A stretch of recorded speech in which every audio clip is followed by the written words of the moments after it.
عملاء لمعة البحر. الآن أمامكم محكر 12 عين، عملنا فيه حركات حلوة.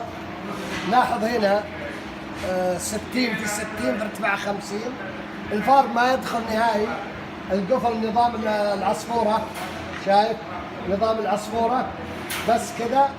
المشرب والمأكل الحمام ياكل بدون أي مضايقة فار، كله على نفس النظام، نظام عشتين زي ما انت شايف. يعني حاولنا ان هذه بدل ما يكون مفتوحه والفار يستطيع، لا الان يستطيع ان الطير يشرب وياكل من دون اي مضايقه.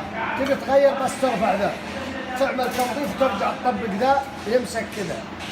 هذه امامكم الان 12 عين، كل دور 4 ب4 ب4. الان هذه 12 عين، بعد شوي ان شاء الله نصور اللي هو 16 عين.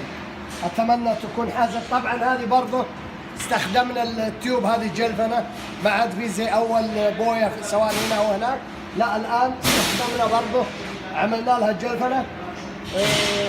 طبعا السطول دي مش بلاستيك، هتجي صاج.